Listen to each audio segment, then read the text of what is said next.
geralmente eu não prego em textos grandes como esses, porque a capacidade de expandir fica muito corrida para a gente poder falar sobre um texto tão rico quanto esse. Na realidade, eu vou falar sobre esse texto e eu não vou falar, vou falar sobre todo o texto, não em contexto, não somente os versículos que nós vamos ler, mas que a pregação não se torne tão grande, eu vou ler somente uma parte do texto no qual desse relato que aconteceu na vida do Senhor Jesus Cristo, e eu quero falar para os irmãos que essa mensagem de hoje ela vai estar como que um pouco ligada à mensagem da semana que vem, tá? Então eu vou estar falando para vocês hoje, eu vou expor sobre esse texto, vou expandir esse texto, e na próxima terça-feira, no culto de Ano Novo, eu vou trazer para vocês uma mensagem para que nós estejamos trabalhando no próximo ano em volta daquilo que será falado aqui na terça-feira.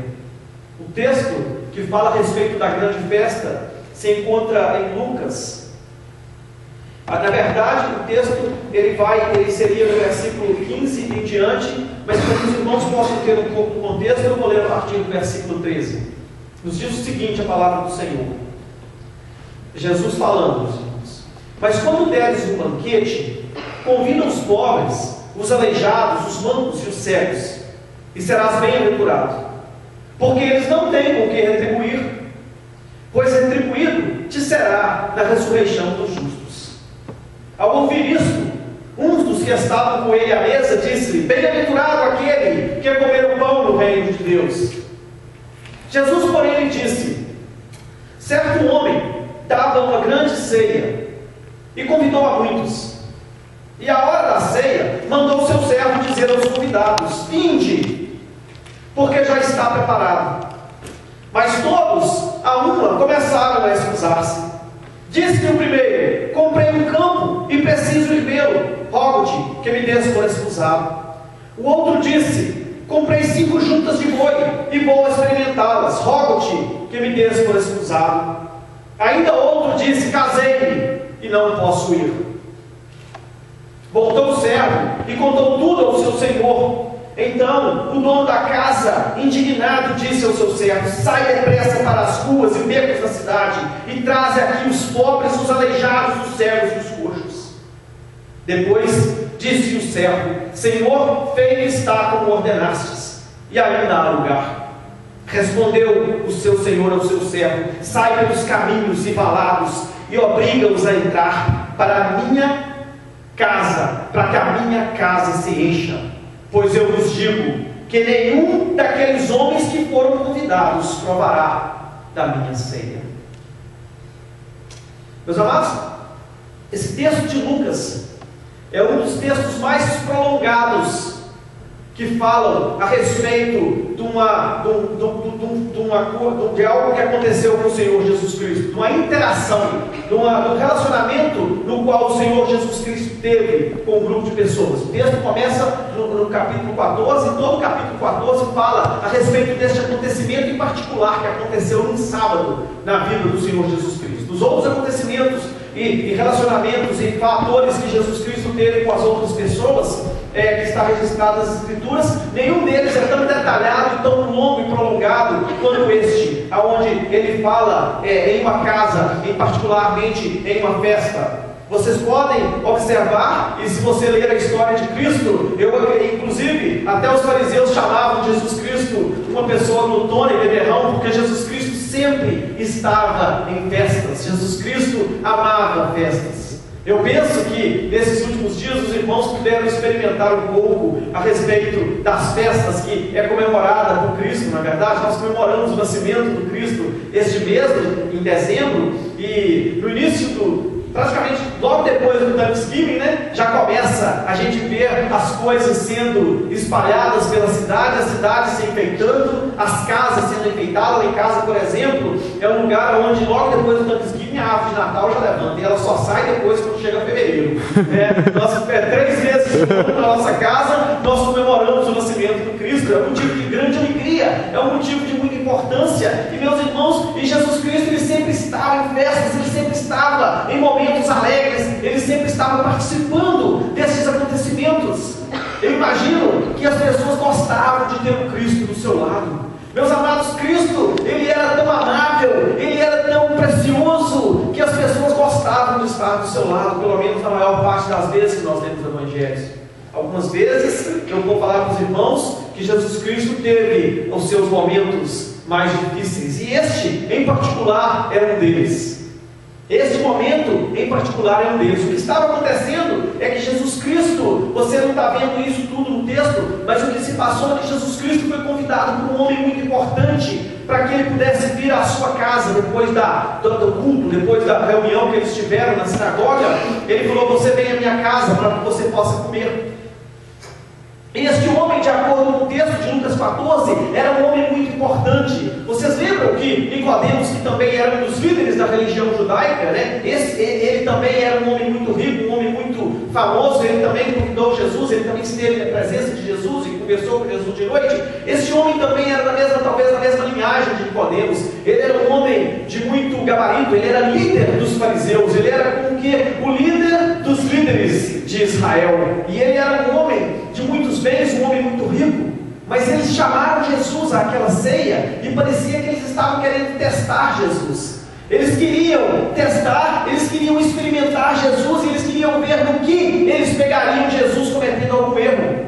Porque nos versículos anteriores que nós não podemos ver hoje, o que aconteceu é que havia um homem que estava presente naquela hora, e aquele homem era um homem hidrópico. Eu procurei saber o que é hidropisia, o que é uma pessoa hidrópica nos dicionários em alguns lugares, e a única referência que eu tive era uma pessoa que se inchava muito, porque as suas células se enchiam de água, e ele ficava uma pessoa muito inchada. E Jesus Cristo, então, neste momento, nesta hora, ele vira e ele cura aquele homem e manda aquele homem embora para casa. Aquele homem não era participante da ceia, ele não tinha sido convidado para aquela ceia, porque logo após ele ser curado, Jesus Cristo o manda embora. E nós sabemos que então o que estava acontecendo é que os fariseus e os líderes da religião judaica, eles estavam procurando algo de o que acusar o Cristo a respeito.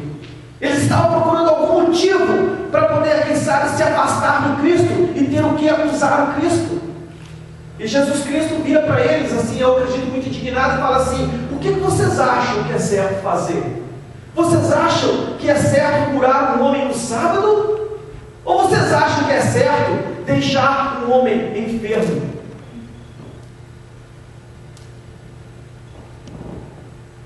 Vocês estão percebendo? Aquilo que nós estamos vendo, muitas vezes não é a realidade.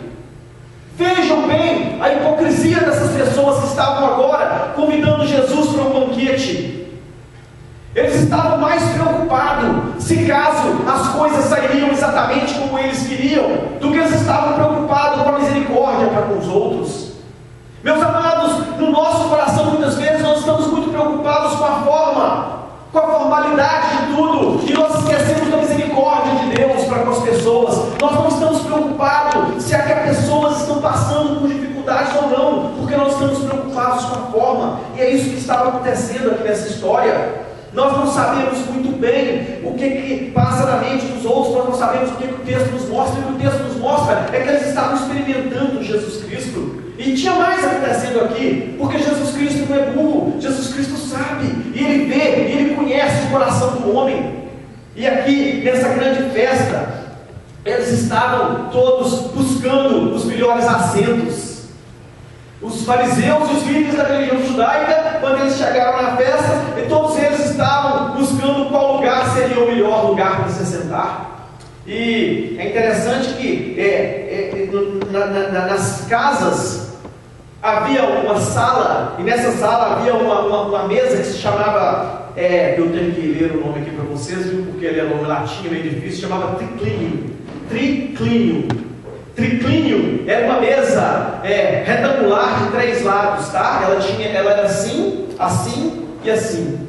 E a ordem de se assentar na mesa determinava a ordem de importância do convidado.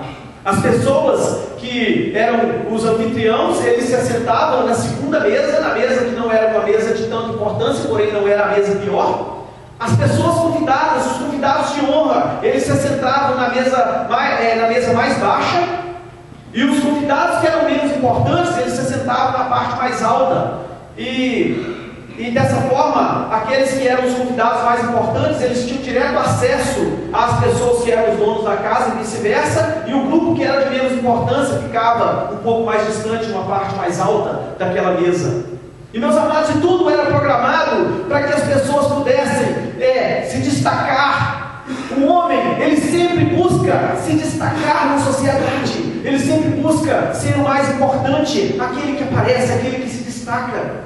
E Jesus Cristo, quando vê essas coisas acontecendo, ele vira para aqueles convidados e chama a atenção deles, né? Nessa festa foi uma dessas que Jesus Cristo estava acertando todo mundo, ele não estava perdoando ninguém, ele estava acertando a hipocrisia de todo mundo. Ele virou e falou para esses convidados assim: por que vocês entram numa festa e vocês procuram os melhores lugares para se assentar?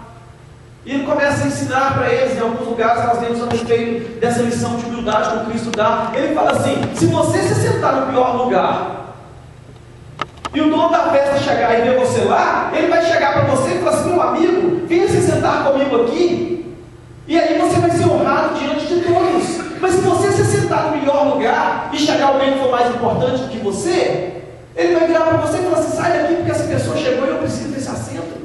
Meus amados, Jesus Cristo estava dando para eles não somente uma lição de senso, mas estava mostrando para eles por que vocês procuram ser os melhores, por que vocês procuram se sentar nos melhores lugares, por que vocês têm tanta ânsia de serem grandes diante dos homens. Por que existe, meus amados, no nosso coração essa determinada hipocrisia da gente querer que as pessoas nos olhem, mas e vejam em nós algo que nós verdadeiramente não somos? Porque nós sempre buscamos em nós uma aparência que na realidade é simplesmente algo repugnante, porque as pessoas sabem, eles olham para mim, eles olham para você, eles sabem o que está por trás das nossas ações. Não é só o Cristo, você não precisa de ser especial para saber que o que passa verdadeiramente no coração das pessoas. Os próprios discípulos de Cristo certa vez falaram isso com ele, vocês lembram? Que dois chegaram para ele e falaram assim: mestre, quando o Senhor voltar no seu reino, permita que um senta à sua direita e o outro senta à sua esquerda. Às vezes vocês não sabem o que vocês estão pedindo, entendeu? Vocês não têm nem ideia do que vocês estão falando. É a ânsia que existe no coração, e Jesus Cristo vira e fala assim: olha, não é por aí, não é por aí. O reino de Deus não é a respeito de nós sermos servidos, mas é a respeito de nós servirmos. Aí ele parou no convidado e agora ele entra no dono da festa. Ele virou para o dono da festa e falou assim: ó, eu agora acertei o passo dos convidados, eu mostrei para eles qual que é a forma correta de se comportar, agora eu vou falar para você. Quando você for dar uma festa, ao invés de você convidar pessoas que podem retribuir a você, convida os pobres. Quando você for dar uma festa, convida as pessoas da sociedade que estão afastadas, as pessoas que ninguém se importa com eles. Por que você gosta de convidar somente aqueles que podem recompensar você de volta? Porque você sempre busca fazer coisas para as pessoas que podem pagar você de volta. Não é assim mesmo que a gente faz? Não é assim que a gente faz. A gente sempre procura dar pensando no que nós vamos pegar em troca, no que nós vamos receber quando nós dermos aquilo. Nós vamos dar porque nós vamos dar para aquelas que podem nos pagar de volta. Jesus Cristo fala assim: olha, isso aqui está tudo errado, isso aqui está tudo errado. Convida para a sua festa os pobres, os aleijados, os mancos, os cegos, e você será bem-aventurado. Você será bem-aventurado na ressurreição dos justos, porque você vai ser retribuído na ressurreição dos justos. Eu não vou entrar a respeito de recompensas aqui no texto, mas eu quero falar que parece que tinha alguém lá que estava sentado na mesa que queria ver se quebrava o gelo. Jesus Cristo estava observando todo mundo. Aí um camarada que estava na festa virou e falou assim: bem-aventurado é aquele que comeu o pão no reino de Deus. Bem-aventurado é aquele que comeu o pão no reino de Deus. Ele falou uma coisa certa, ele falou uma coisa bonita, ele falou uma coisa certa. Ele disse: bem-aventurado é aquele que comer o pão no reino de Deus, é aquele que participar do reino de Deus, aquele que participa do reino de Deus é bem-aventurado. Ele queria quebrar o gelo, ele queria cortar o assunto, ele falou assim: vou mudar isso aqui. E ele citou uma profecia de Isaías. Ele citou uma profecia de Isaías. Em Isaías 25 nós vemos uma profecia, todo o texto de Isaías 25 é uma profecia falando a respeito do reino de Deus, do futuro do reino de Deus que eles esperavam, que eles estavam aguardando com tanta ansiedade. E agora, aquele fariseu que estava no meio, aquela pessoa que tinha sido convidada para aquela festa, diz, referindo à profecia de Isaías, e o texto diz mais ou menos o seguinte: Isaías fala assim: olha, e o Senhor dos exércitos dará neste monte a todos os povos um banquete de coisas gordurosas, banquete de vinhos puros, de coisas gordurosas feitas de tutanos e de vinhos puros bem purificados, e destruirá deste monte a cobertura que cobre todos os povos, e o véu que está posto sobre todas as nações. Aniquilará a morte para sempre, e assim enxugará o Senhor Deus as lágrimas de todos os rostos, e tirará de toda a terra o opróbrio do seu povo, porque o Senhor o disse. Meus amados, uma profecia maravilhosa, uma profecia grandiosa, uma profecia que, se você não conhecer a história do Cristo, se você não conhecer a história daquele menino que nós falamos a semana passada, você vai olhar como que fosse algo no futuro, algo que ainda estava para vir, porque era isso que os judeus que estavam naquela casa estavam aguardando. Os judeus que estavam naquela casa, eles estavam aguardando a bem-aventurança do reino dos céus, o dia em que o Senhor Deus enxugaria dos nossos olhos toda lágrima, um dia em que o Senhor Deus colocasse um fim à morte, que é o nosso inimigo, é o nosso último inimigo. Constantemente eu tenho pensado na minha vida que 10.000 anos não é o suficiente para eu ver todas as coisas maravilhosas que Deus criou. Meus amados, eles estão falando a respeito do dia em que Deus tiraria a venda que está tampando os olhos de todas as nações. Somente até então a nação de Israel tinha o evangelho verdadeiro de Deus, e todas as nações do mundo estavam cegas para a gloriosa e para maravilhosos aspectos do reino de Deus. Aí ele vira e mostra na profecia de Isaías, ele fala assim: haverá um dia em que o Senhor dos exércitos dará um banquete de coisas gordurosas. Eu acho que a gente falar de coisa gordurosa hoje em dia não é muito bom, não, né? Os irmãos falam assim: pastor, você não deve ficar comendo coisa gordurosa, não. Mas quando a Bíblia está falando a respeito de coisa gordurosa, está falando a respeito de coisas fortes, de coisas saudáveis, de coisas maravilhosas. E ele fala assim, e 2 vezes nesse texto ele fala assim: e eu vou dar para vocês vinho purificado, vinho bom, vinho forte. No caso, ele está falando a respeito de bebida forte mesmo. Ele está usando essa expressão. Ele fala assim: ele destruirá a morte, coisas gordurosas feitas de tutanos, de vinhos puros, bem purificados. Está falando de coisas grandiosas, de coisas maravilhosas. E aí aquele homem vai e aí ele fala a respeito deste maravilhoso reino de Deus. Que os judeus naquela noite estavam aguardando, ansiosos para entrar. Jesus Cristo vira para ele e fala assim: eu tenho uma história para contar para você. Eu tenho uma história para contar para você essa noite. Uma história para contar para você essa noite.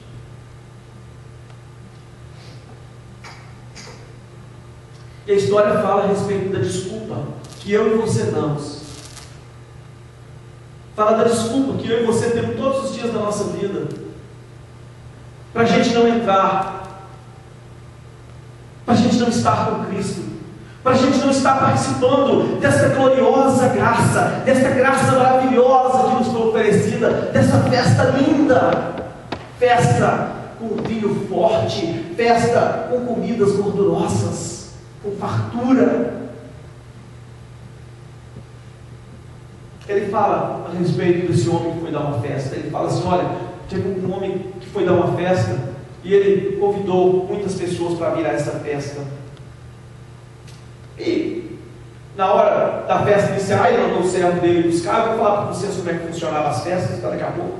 Mas eu vou falar só o que estava se passando. Você vai, chama as pessoas que foram convidadas para essa festa, e de repente, como que fosse um complô, as pessoas começaram a dar desculpas: eu não posso ir nessa festa.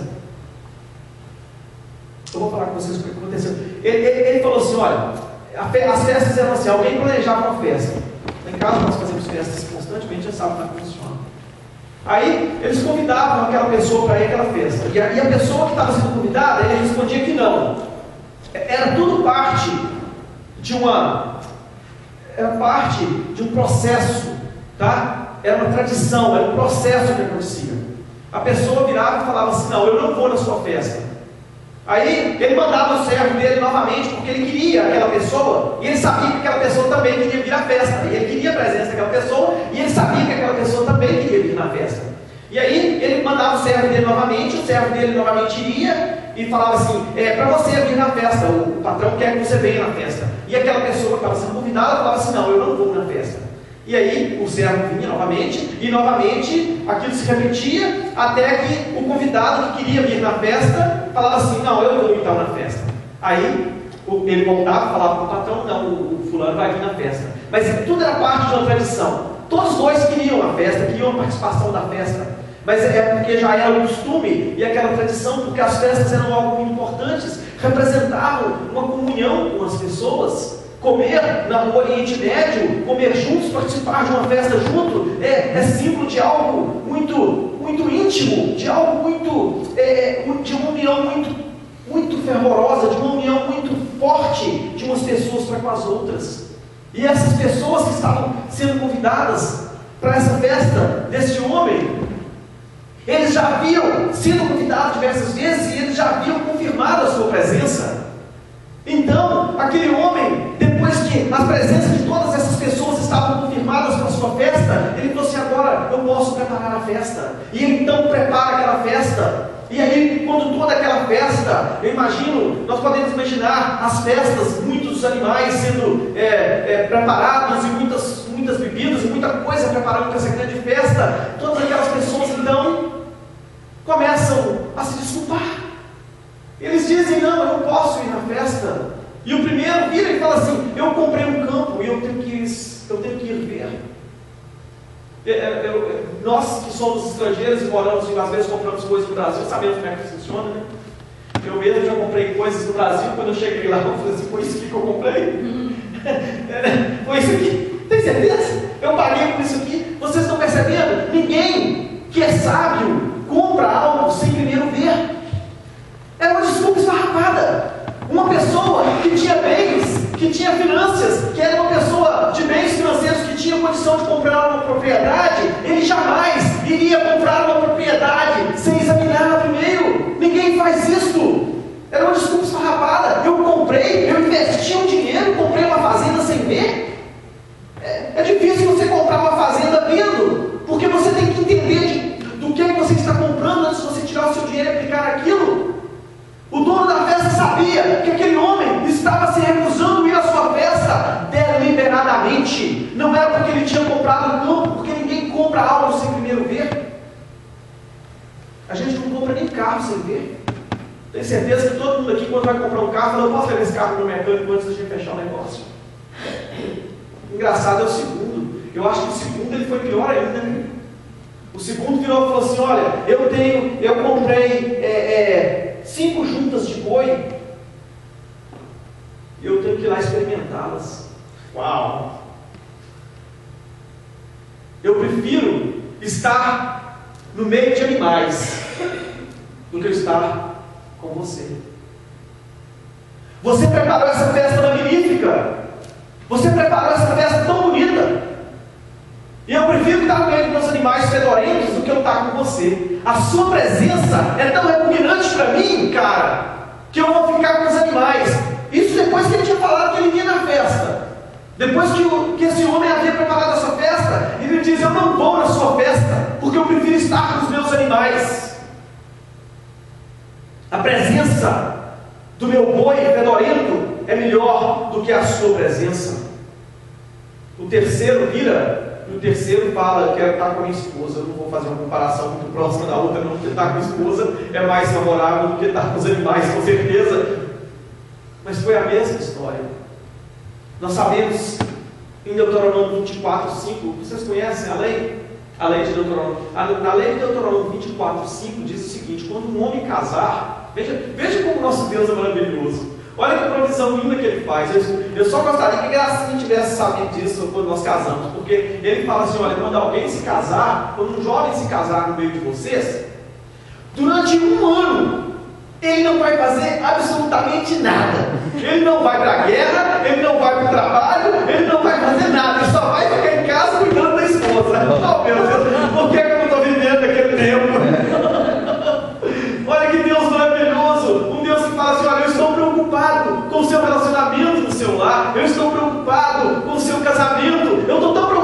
casamento, eu estou tão alegre porque você está casando, que no dia que você casar, você vai ficar o ano inteiro à toa. A nação vai cuidar de você, eu vou cuidar de você, eu vou prover para você durante esse ano, porque eu quero que você aproveite, que você se regozije com a sua esposa. Você tem que estar feliz, você tem que se regozijar, e durante um ano você não vai fazer nada.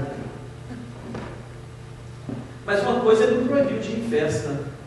Deus não proibiu ele de ir em festa. E eu tenho certeza que se ele tivesse falado para a esposa dele que estava em uma festa, se ela for igual às esposas que nós conhecemos, ela seria a primeira a falar: eu quero ir. Eu quero ir nessa festa. Meus amados, e o pior de tudo é que ele falou assim: olha, aqui no texto, a tradução do grego está escrito assim: olha, me casei, portanto não posso ir. Mas essa tradução aqui está errada, porque na realidade o original está dizendo assim: eu casei e não irei. Eu me casei, eu não vou. Ele não está, eu não posso ir, não. Na tradução, a tradução melhor para esse texto seria, do original seria assim: olha, casei e não irei. O convite foi feito, a preparação foi feita, tudo foi preparado. E na hora de vir para a festa, e na hora de estar comemorando com aquele homem, de estar se regozijando com aquele compatriota, todo mundo saiu fora.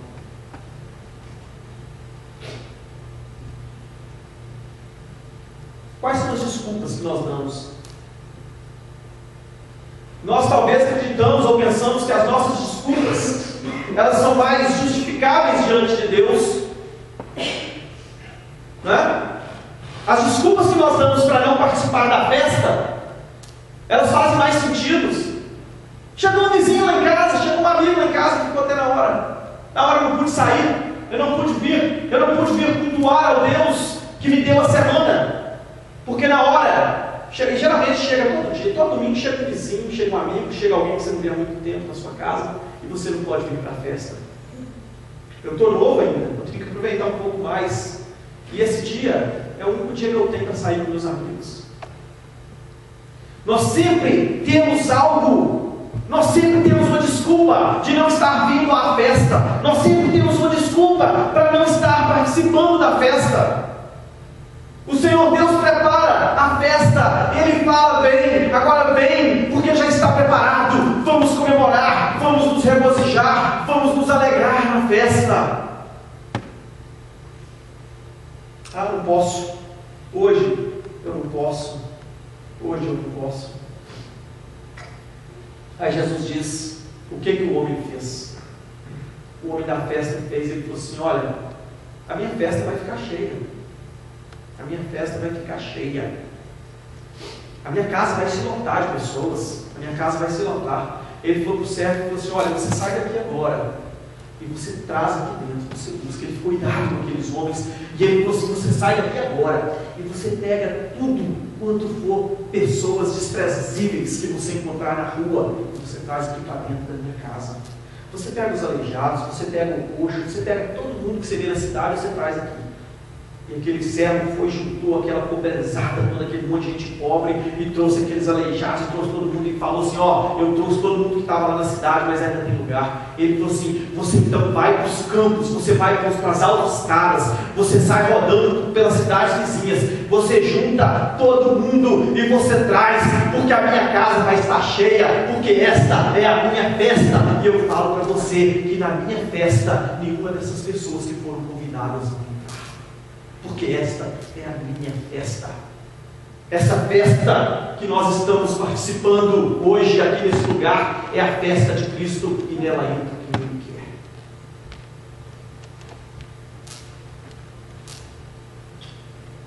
Quando João Batista foi morto, antes dele ser morto, ele estava no presídio, e ele estava lá assim: ó, eu estou aqui preso, cadê o Cristo? O Cristo não vinha para me libertar? Cadê o Cristo? João Batista era primo de Jesus Cristo, ele foi aquele que anunciou a vinda do Cristo, para vocês que ainda não sabem. Aí ele chamou um discípulo e falou assim: vai até Jesus, vai até o Cristo e pergunta a ele se é ele mesmo, ou se nós temos que esperar mais alguém, porque eu já estou aqui, já tem alguns dias e até agora eu não saí da cadeia. Será que Jesus pode mandar alguém para me tirar daqui? Porque é ele mesmo ou é outra pessoa? O discípulo chegou para Jesus e falou assim: olha, João mandou perguntar se é o Senhor mesmo, você tem que esperar alguém, porque ele está preso. Jesus vira para o discípulo e fala assim: diz para João que os cegos estão vendo, os aleijados estão andando, e aos pobres é proclamado o reino de Deus. Fala para João que eu cheguei sim, e eu estou pegando os pobres todos, estou trazendo para a minha festa. Eu estou pegando os aleijados, eu estou pegando os pobres, eu estou pegando os pecadores, eu estou pegando os rejeitados da sociedade, eu estou pegando os imigrantes, eu estou pegando todos e eu estou trazendo para a festa. Pode avisar para ele. João ia morrer, mas pode avisar para ele que sou eu mesmo, é eu mesmo que cheguei. E agora Jesus conta essa parábola e ele diz o seguinte: olha, vocês judeus, vocês líderes de Israel, vocês que foram aqueles que receberam o convite, vocês receberam o convite e vocês rejeitaram.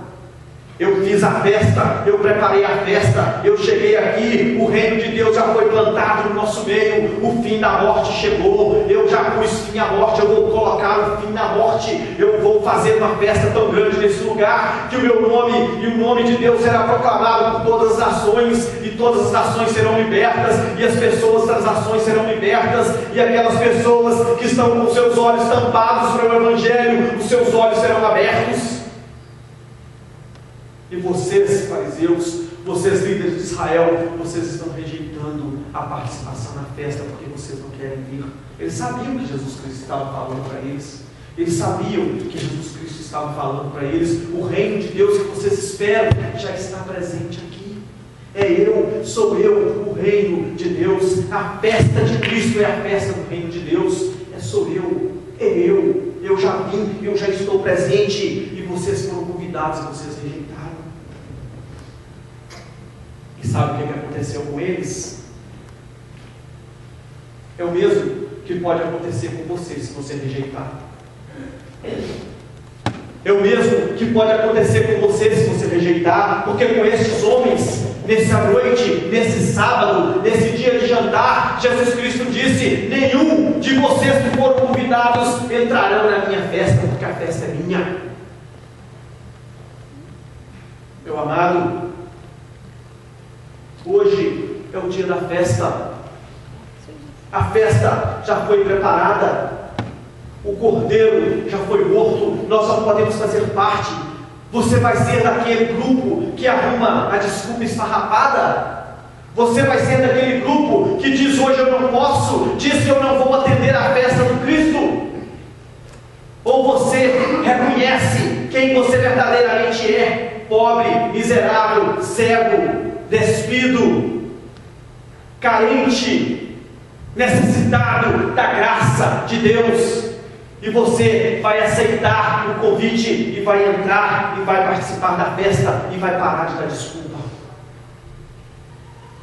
Por quanto tempo a paciência de Deus vai se estender a mim e a você? Você acredita? Por quanto tempo Deus vai ficar esperando nós chegarmos e participarmos da sua festa? Por quanto tempo você acredita que Ele vai fazer isso?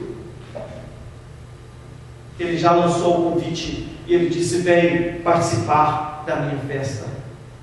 Eu peço a você, por favor, não rejeite, porque se você rejeitar, outro será chamado em seu lugar, outro será colocado em seu lugar. Este aviso é para mim e para você. Ele foi feito com a nação de Israel, e o apóstolo Paulo deixa claro em Romanos: se Deus não poupou ao Israel que o rejeitou, você acredita agora que Ele vai poupar você?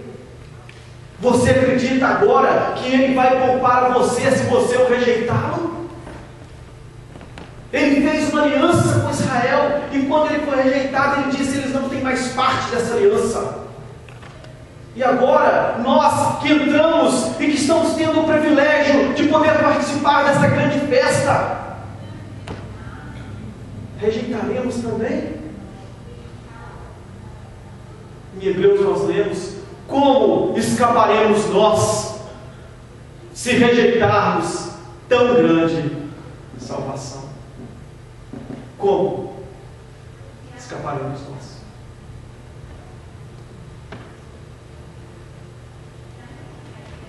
Oremos ao Senhor.